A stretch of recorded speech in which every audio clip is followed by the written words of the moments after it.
और इसी घर के व्यक्ति जिनका नाम आबिद मियाँ था, वो एंजल डिलक्स में सफ़र कर रहे थे, बीरगंज से काठमांडू जा रहे थे। उसी समय क्या होता है कि लैंडस्लाइड होती है और बस एकदम का है कि त्रिशूली नदी में बह जाती है और उनकी इस हादसे में मौत हो गई। एंजल बस में हमारे अब्बू थे, तो फिर कॉल किया अपना भैया के पास, वहाँ कॉल के फिर बीरगंज कॉल के कि पता कीजिए, फिर तब पता चला कि हाँ वही बस है। बस में मतलब सब कोई नदी में बह गए। हाँ, सब नदी में बह गए। नेपाल के त्रिशूली नदी में 2 बस गिर गई लैंडस्लाइड के कारण, यानी कि पहाड़ गिरने से, जिसमें एक बस का नाम एंजल डिलक्स था और दूसरे का गणपति था।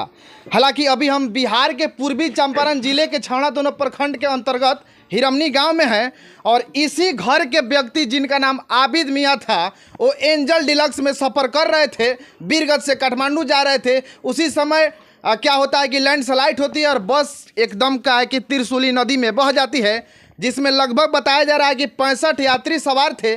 65 यात्री की मौत हो जाती है। फिर भी जो बस में थे सवार, उनके 100 को वहाँ की पुलिस प्रशासन ढूंढ रही है। बाकी क्या कुछ हुआ, कब निकले थे आबिद भाई घर से, हम आपको बताने का प्रयास करते हैं। क्या नाम है आपका? मेरा नाम है मोहम्मद आलम अंसारी। आपके अब्बा का नाम क्या था? मोहम्मद आबिद हुसैन। कब निकले थे, मैंने किस तारीख को घर से निकले थे? 11 तारीख था, सुबह टाइम 11 बजे यहाँ से निकले। किस बस में सफ़र कर रहे थे? एंजल बस में। एंजल बस में क्या हुआ? टिकट हम ही छकवाए थे। अच्छा। और वहाँ बीरगंज से गाड़ी पे बैठने के बाद 8 बजे के बाद हम पे कॉल किए कि हम गाड़ी में चल दिए हैं, बैठ गए हैं, आ रहे हैं।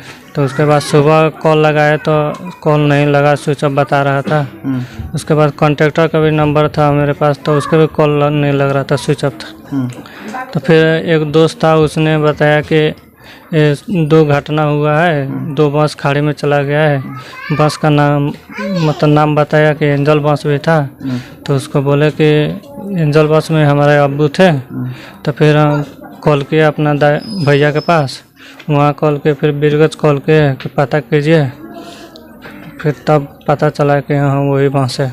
बस में मतलब सब कोई नदी में बह गए। हाँ, सब नदी में बह गए। अच्छा, अभी तक वहाँ की प्रशासन जो है 100 को ढूंढ रही है, बाकी आपके अब्बू के 100 को पता लगा कि नहीं? अभी तक कुछ पता, बस का ही पता नहीं चला। आपके घर से कुछ लोग वहाँ गए हैं? हाँ गए, मेरा छोटा वहाँ फोन उनसे बात हो रहा है? बात हो रहा है। क्या कुछ बताए हैं लोग?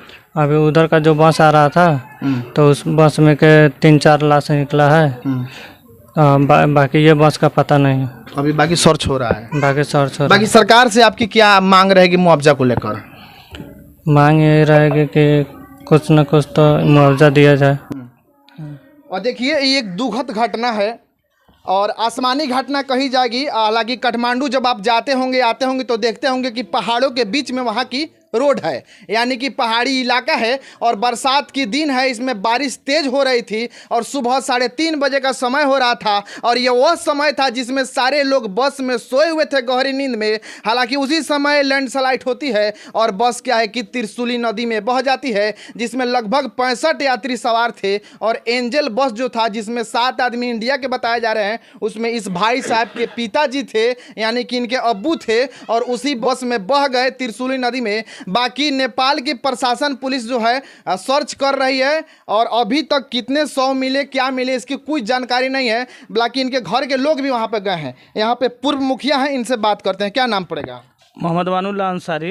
ये घटना हो गई है, इसमें सरकार के द्वारा क्या मुआवजा की मांग रहेगी आपकी? देखिए, हमारे कल स्थानीय विधायक डॉक्टर समीम मोहम्मद साहब आए थे, वो आश्वासन हम लोगों को दे के गए हैं। अब वो क्या मांग कर रहे हैं अभी तो वो कुछ नहीं बताया यहाँ, लेकिन कहे कि हम बात किए हैं वहाँ एम्बेसी में काठमांडू नेपाल, और डीएम से बात किए हैं, और हम लोग सरकार से यही अनुरोध करेंगे कि जो हो सके हम लोगों को मुआवजा मिले। बाकी कोई भी आदमी अपना घर छोड़कर गरीबी के कारण, अपने बाल बच्चे को पोसने के कारण कमाने जाता है, और क्या है कि कोई नहीं जानता है कि हमारे साथ कल क्या हो जाएगी, क्या नहीं हो जाएगी।